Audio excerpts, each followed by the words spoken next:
행복한 성도, 행복한 교회, 영생침례교회에 오신 것을 환영합니다.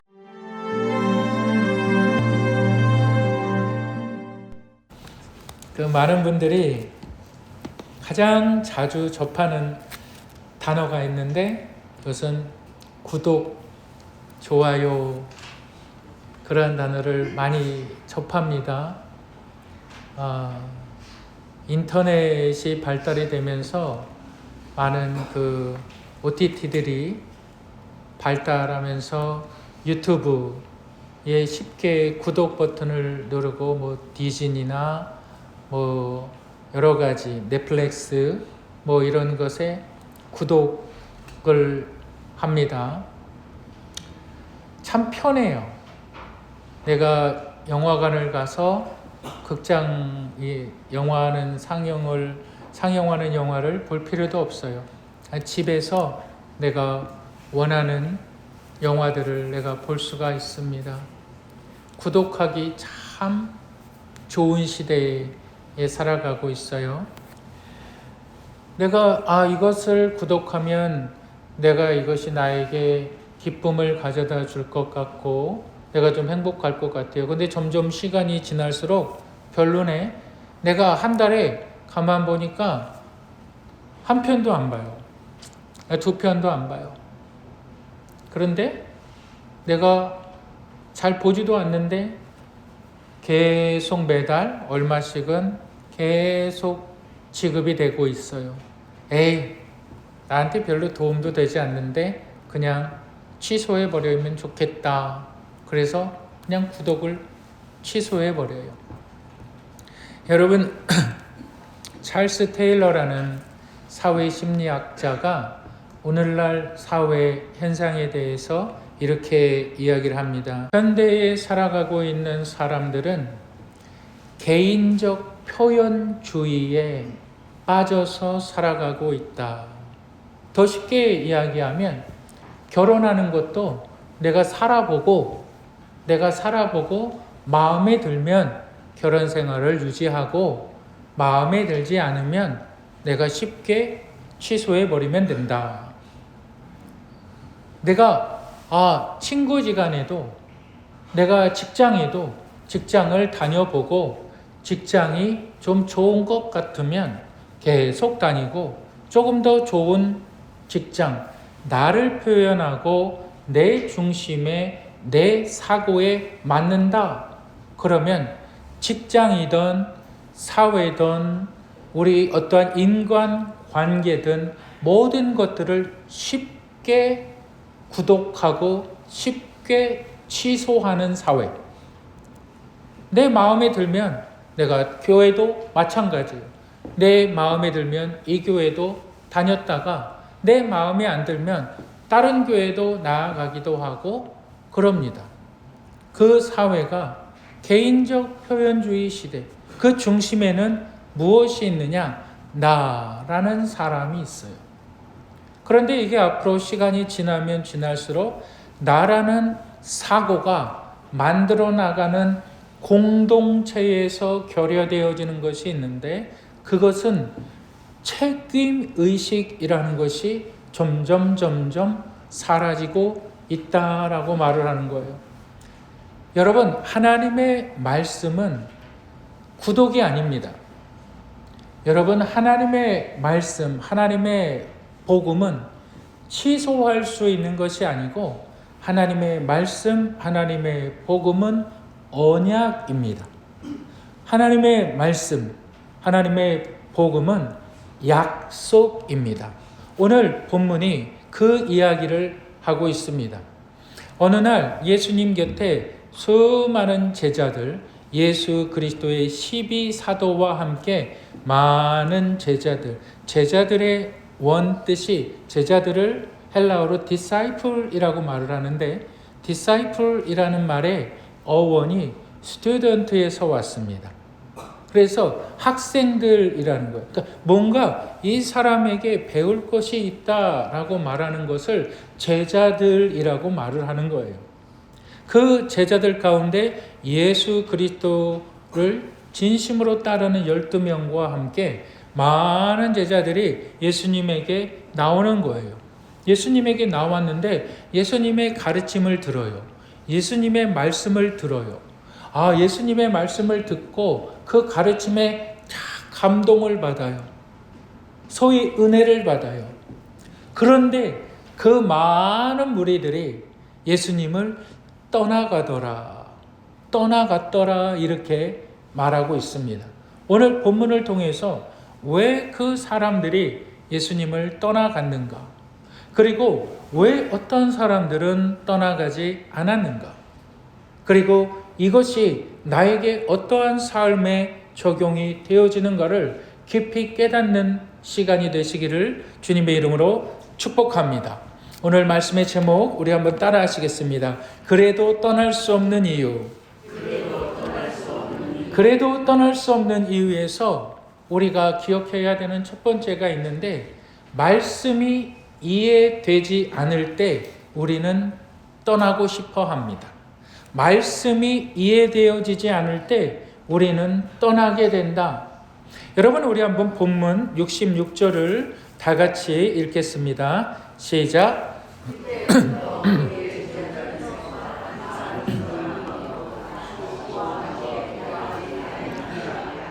많은 사람이 그때부터 예수님의 말씀을 듣고 나서부터 많은 사람이 예수님의 말씀을 들은 많은 사람이 예수님을 더욱더 높이니라, 예수님을 더욱더 사랑하니라, 그것이 아니라 예수님의 말씀을 듣는 그때부터 그의 제자 중 많은 사람이 떠나가고 그와 함께 다니지 아니하더라. 여러분, 예수님을 떠난 사람들은 나쁜 사람들이 아니에요.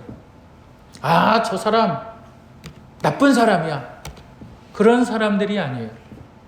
예수님과 함께 했고 또한 예수님께서 행하시는 기적을 경험을 했고 예수님의 돌보심 가운데 있었던 사람들이에요. 그들이 떠나갔대요. 왜 떠나갔을까요? 성경은 정확하게 기록하고 있지요. 우리 60절을 읽겠습니다. 60절 시작. 어렵도다 누가 들을 수 있느냐 한데, 제자 중 여럿이 이제 무리를 일으키는 거예요. 제자 중 여럿이 이 말을 들어요. 그런데 예수님의 말을 듣고 이해가 되어지지 않는다. 어렵도다 이렇게 이야기하는 거예요.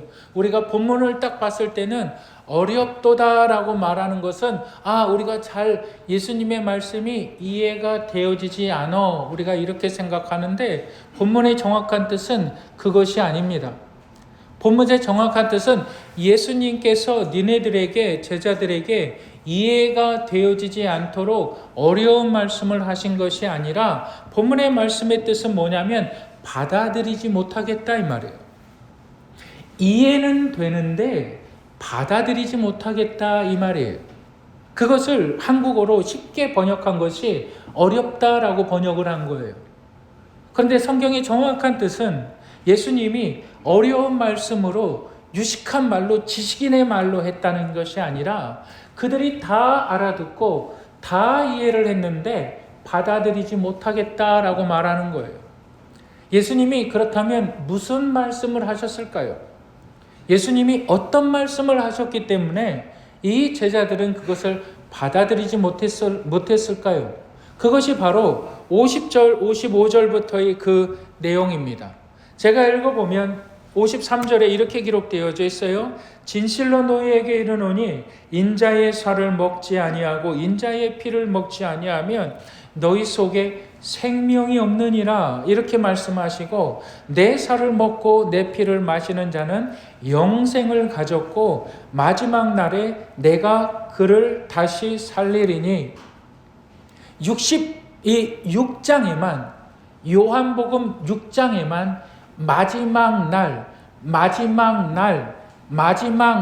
6장 한 장에만 마지막 날에 대한 예수님의 그 정확한 표현이 4번이 기록되어져 있어요.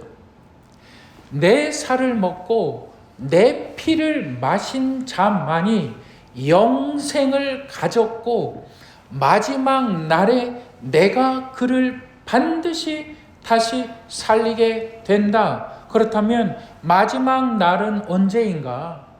마지막 날은 언제인가? 우리가 죽어서 하나님 앞에 가는 날, 그날이 마지막 날인가? 여러분, 그것이 아닙니다.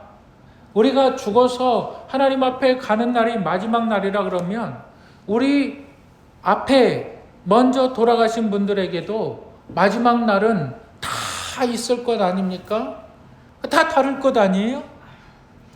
마지막 날이 개인적이지 않습니다. 마지막 날은 보편적 마지막 날인데 이 마지막 날은 구원의 완성의 날입니다. 구원의 완성의 날, 우리가 예수 그리스도의 이름을, 그의 말씀을 믿고 하나님의 자녀가 되었습니다. 칭의, 예수 그리스도의 말씀을 따라 살아가게 됩니다. 그 말씀이 내 안에 들어오고 내 안에 들어온 말씀이 나의 생각을 바꾸고 나의 행동을 바꿔서 나를 변화시켜 나아갈 때에 내 성품이 달라지고 내 인격이 변하는 거지요. 그것을 성경은 뭐라 그럽니까? 성화라고 말을 하죠. 그리고 나서 이 성화의 단계에서 우리가 육체의 죽음을 맞이하죠. 우리가 육체의 죽음을 맞이해서 우리는 이제 우리의 모든 육체는 우리가 뭐 화장을 했든지 우리가 강가에 우리의 뼈를 뿌렸든지 우리가 땅 속에 우리의 시신이 있든지 우리의 육체와 우리의 영은 분리되어져 있어요.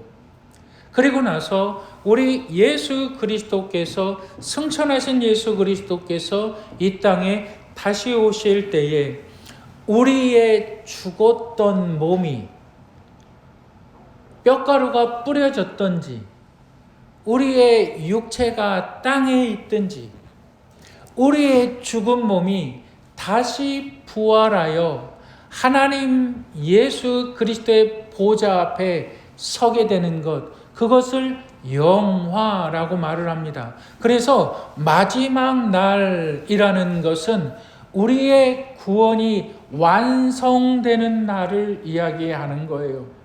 그런데 우리의 구원이 완성되는 날, 그때에 너희가 부활에 참여하게 된다. 이것을 제자들에게 이야기를 했어요. 그러한 사람들에게 영생이 있다. 그러한 사람들에게 영생이 있다. 이 말씀에 대해서 그렇게 어려운 부분이 없습니다. 그렇게 이해가 되어지지 않는 부분이 없습니다. 그런데 제자들은 왜 이 말씀을 받아들이지 못했을까요? 문제의 핵심은 여기에 있는 거예요. 누구든지 내 살을 먹고 내 피를 받은 자만이 영생을 가졌고, 문제는 이 말씀에 있었던 거예요. 그 말씀이 뭡니까? 자, 따라해 보시겠습니다. 내가 내 안에, 내가 내 안에. 요한복음 15장 7절에 보면 이 말씀이 그것이에요. 나는 포도나무요 너희는 가지니 저가 내 안에 내가 저 안에 있으면 많은 열매를 맺히니라. 내 살을 먹고 내 피를 마신 자만이 영생을 가졌고라는 것은 너희 자신을 버리고 너희가 삶의 주권을 주님께 맡기는 자들, 너희가 삶의 주권을 내려놓고 너희의 생각을 내려놓고 예수 그리스도의 생각을 따라 살아가는 자들, 너희가 나와 함께 복음을 위하여 살아가겠느냐? 내가 그 말을 들었을 때에 이해되어지는 것이 아니라 나를 내려놓는다고? 내 생각을 내려놓는다고? 내 계획을 내려놓는다고? 문제는 여기에 있었던 거예요. 그들이 예수를 떠나가니라. 문제의 핵심은 여기에 있었어요. 여러분, 우리는 예수 그리스도를 섬길 때 우리는 우리의 모든 신앙의, 우리의 모든 믿음의 중심이 예수 그리스도라고 말을 하지만, 나에게 있어서 믿음은 나에게 유익이 되어져야만 됩니다. 나에게 있어서의 믿음은 나를 높여야만 됩니다. 나에게 있어서의 믿음은 내 생활에, 내 삶에 도움이 되어야만 합니다. 그런데 그렇지 않은 믿음이라면 쉽게 취소해 버립니다. 쉽게 변해 버립니다. 변절해 버립니다. 내가 예수님을 잘 섬겼는데 별로 내 삶에 달라지는 것이 없어. 절을 한번 가볼까? 부처님을 한번 믿어볼까? 내가 교회를 몇십 년을 다녔는데 나는 교회에서 상처만 받았어. 나는 교회에서 별 유익을 누리지 못했어. 그럼 어떻게 합니까? 성당이나 다녀볼까? 성당 가면 복지도 잘 돼 있고, 절에 가면 맛있는 건강식도 잘 주고, 절에 가면 그렇게 마음이 편할 수가 없어. 그 중심에는 무엇이 있느냐? 나라는 자가 있어요. 그런데 예수 그리스도께서는 너희가 영생을 가졌고 라고 말할 때에는 내 살을 먹고 내 피를 마신 자는 영생을 얻었고 전 인격적인 구원을 이야기하는 거예요. 너희가 나로 인하여서 구원을 받았으면 너희는 나로 인하여서 살아가라. 너희가 나로 인하여서 구원받고 나로 인하여서 살아가면 너희의 인생을 내가 붙드는 자가 된다. 하나님과 함께하는 인생이 된다. 그런데 많은 사람들이 느끼는 것은 이 말씀은 어렵도다. 어렵지 않지요. 이 말씀은 이해되어지지 않는다. 이해되어지지 않지요.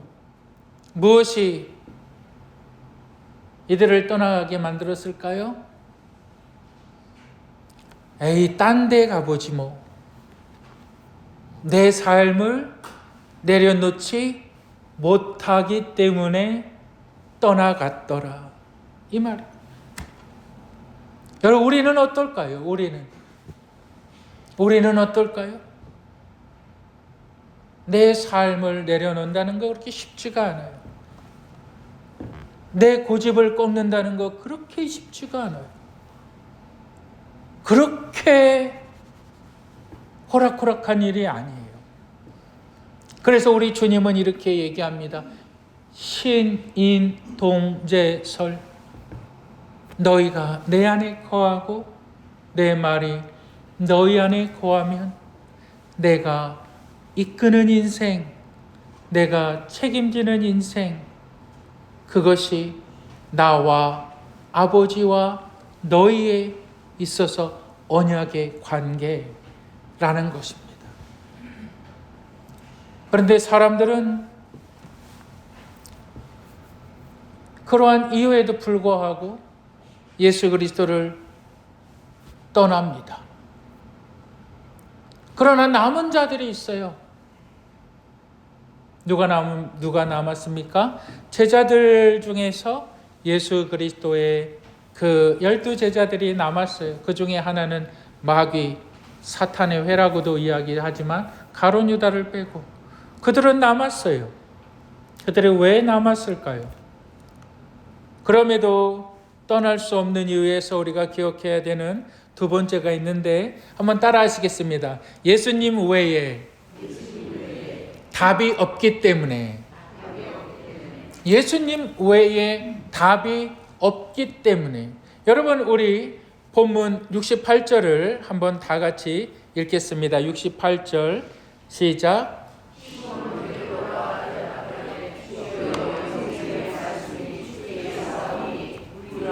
누구에게로 가오리까? 예수님께서 많은 사람들이 떠나가는 것을 보고 이제 예수님께서 제자들에게 이야기하시는 거예요. 너희도 가려느냐? 다시 얘기하면 너희도 그렇게 살지 못하겠느냐? 그렇게 살지 못하겠느냐? 적당히 세상에서 취하고 적당히 타락하고 적당히 악한 짓 하고 명예를 높이고 사회에서 인정을 받으면서 그렇게 내가 살면 더 좋은 것 아닌가? 많은 사람들이 떠나갈 때에 예수님께서 물으십니다. 너희도 가려느냐? 베드로가 하는 말이 이렇습니다. 영생의 말씀이 주께 있사오니 우리가 누구에게로 가오리까? 여기서의 영생은 뭘까요? 우리가 생각하는 생명. 그런데 영원한 생명. 요한복음 1장에서 제가 말씀을 드렸지요. 영생은 영원한 생명.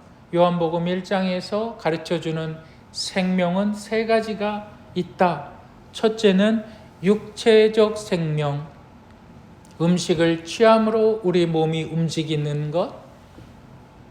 그리고 두 번째로는 마음, 성경은 이것도 생명이라고 얘기를 하는데 주로 정신적인 것, 혼적인 것.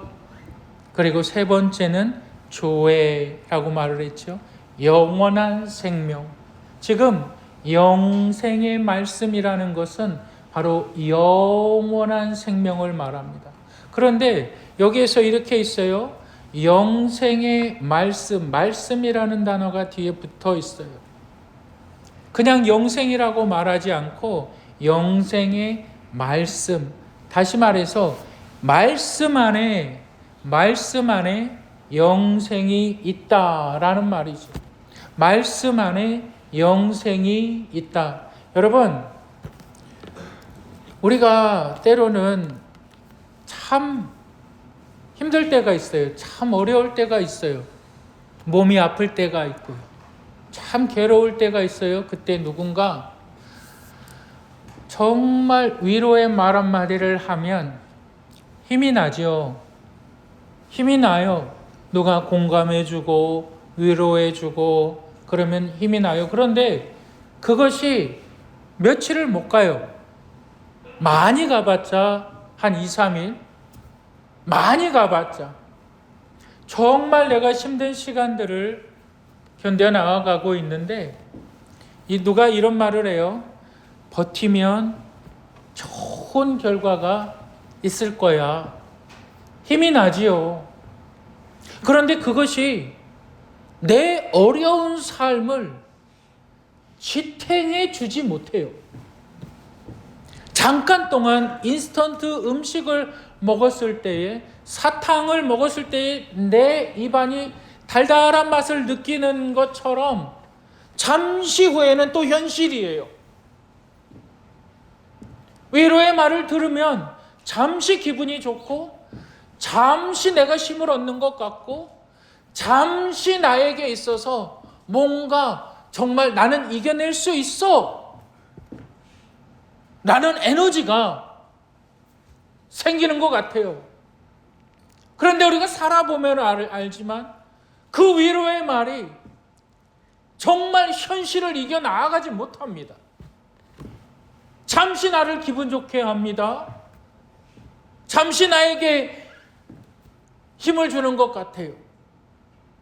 그런데 여러분, 예수님의 말씀을 들어보셨습니까? 예수님의 말씀을 읽어보셨습니까? 두려워 말라, 내가 너와 함께 함이라. 수고하고 무거운 짐을 진 자들아, 다 내게로 오라. 내가 너희로 쉬게 하리라. 내 죄 사함을 받았느니라. 여러분, 정말 힘들 때, 정말 어려울 때, 그럴 때 있죠. 막 그 온갖 괴로움이 있을 때, 저는 그럴 때가 종종 있다면 의지적으로, 의식적으로 모든 걸 차단하고 핸드폰도 꺼버리고 모든 걸 차단하고 말씀 속으로 들어갑니다. 말씀을 그냥 읽습니다. 말씀을 읽고, 이 말씀이 무슨 내용인지, 이 말씀이 어떠한 상황에서 기록된 것인지, 그것이 아니라 그냥 말씀 속으로 들어갑니다. 소리내서 막 읽습니다. 1시간도 읽고 2시간도 읽고, 읽다가 주시는 말씀이 있으면 그걸 붙들고 기도합니다. 교회에 대해서, 나라에 대해서, 사회에 대해서, 여러 가지 사람들의 문제에 대해서, 문제들은 엄청나게 많지만 그 많은 문제들 속에서 모든 것을 차단하고 말씀 속으로 들어갑니다. 1시간이 되었던 2시간이 되었던, 그러면 어떤 일들이 벌어지는 줄 아십니까? 어떠한 일들이 벌어지는 줄 아십니까? 하나님께서 나아갈 수 있는 힘을 주시는 거예요. 견딜 수 있는 힘을 주시는 거예요. 하나님께서 버틸 수 있는 힘을 주시는 거예요. 그래서 그 말씀과 기도를 느낄 때마다 제가 느끼는 것은 그거예요. 내가 하나님을 붙드는 것이 아니라 하나님께서 나를 붙들고 있다는 사실이에요. 내가 하나님을 붙드는 것이 아니라 하나님께서 나를 붙들고 있다는 그 사실이에요. 여러분, 본문은 이렇게 이야기하고 있습니다. 여러분, 65절에 보니까 전에 너희에게 말하기를 내 아버지께서 오게 하여 주지 아니하시면 누구든지 내게 올 수 없다 하였느니라. 여러분, 이 말씀의 뜻이 무엇인지 아십니까? 여러분들이 지금 예배드리는 것, 여러분들의 의지, 여러분들의 계획이라고 생각을 하지만 하나님께서 붙드신다는 거예요. 내 신앙이 1년 동안, 내 신앙이 2년 동안, 10년 동안, 몇십 년 동안 내가 이 교회에 출석하고 내가 이 교회에서 예배드리는 것이 하나님께서 나를 붙드시고 하나님께서 나를 이끄셨다라는 거예요. 여러분, 이것이 얼마나 큰 은혜인 줄 아십니까? 이것이 여러분들의 얼마나 강하게 붙들고 나아가는 줄 아십니까? 내 의지가 아니라 하나님께서, 베드로의 고백을 보시길 바랍니다. 주여, 영생의 말씀이 주께 있는데 내가 어디로 갈 수가 있겠나이까? 베드로는 무엇을 경험했습니까? 여러분, 베드로를 잘 보기 바랍니다. 요한복음 6장은 베드로가 아직 주님을 부인하지 않았을 때입니다. 그는 영생의 말씀이 주께 있습니다 이렇게 고백을 하고 또 무너지는 삶을 삽니다. 어린 계집종에게 예수 그리스도를 부인하는 사람이 되기도 하죠. 십자가 사건을 부인하고 도망가 버리잖아요. 십자가 사건을 부인하고 나는 고기 잡으러 가야 되겠다 가버리잖아요. 그런데 누가 그를 다시 세웁니까? 예수 그리스도께서 그를 다시 부르십니다. 그때 부르심 받을 때 그 주님은 어떠한 주님입니까? 부활의 주님이잖아요. 부활의 주님이잖아요. 십자가의 사건 이후에 주님이 나타나서 베드로를 부르잖아요. 그리고 나서 주님이 베드로에게 뭐라고 말합니까? 이렇게 말씀하셨잖아요. 주여 어디로 가시나이까? 네가 버린 양떼들, 그 양떼들을 맡으러 가겠다. 그게 무슨 말일까요? 너 다시 네 제자리로 돌아가. 내 자리로 돌아가. 누가 붙드는 거예요? 부활의 주님이 누구를 붙드는 거예요? 베드로를 붙드셔서 다시 그를 회복시키시는 그 주님. 여러분, 베드로의 삶의 모든 방향이 오직 주를 향하여 맞춰졌던 거예요. 영생의 말씀이 주께 있사오니. 여러분, 우리는 종종 신앙생활을 하면서 말씀에 대한 깊이가 없는 사람들이 늘 무너지는 단계가 있어요. 그 무너지는 단계가 뭘까요? 예수를 믿으면 구원받고 천국 가? 그러면 예수 이전에 죽었던 사람들은 어떻게 구원받아? 늘 무너지는 질문들이 있어요. 왜 예수만 구원자야? 근데 그 무너짐의 중심에는 뭐가 있냐면 내 생각에 동조하는 세상적인 이론을 가지고 와요. 그게 무슨 말일까요?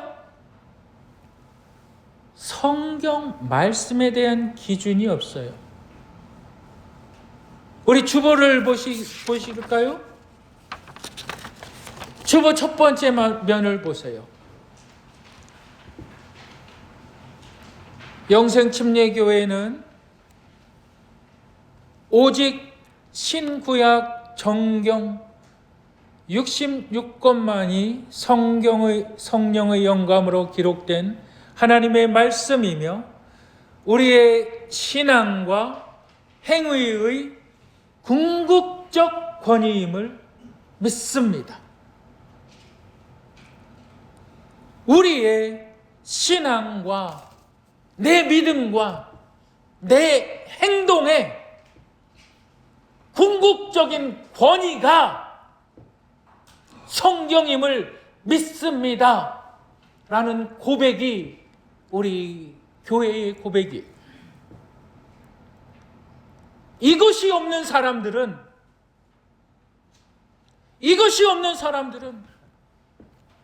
떠나갑니다. 이것이 없는 사람들은 떠나갑니다.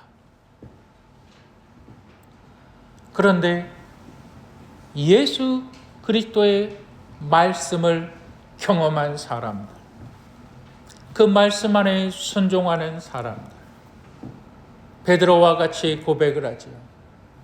영생의 말씀이 주께 있사오니 내가 어디로 가오리이까? 영생의 말씀을 붙들고 산다는 게 얼마나 힘이 들어요. 얼마나 어려워요. 영생의 말씀을 붙들고 산다는 것은 순종이에요. 한마디로. 여러분들이 1년 예배드리고 또 예배드리고 하나님 앞에 예물 드리고 또 헌신하고 수고하고 그 봉사하는 모든 것들이 영원한 생명이 없다고 하면 무슨 소용이 있겠습니까? 그런데 내가 수고하는 것이, 내가 헌신하는 것이, 내 모든 예배의 결과물을 우리 주님께서 인정해 주신다면, 또한 그것을 나의 삶을 통해서 경험한다면 우리는 결코 예수 그리스도를 떠날 수 없는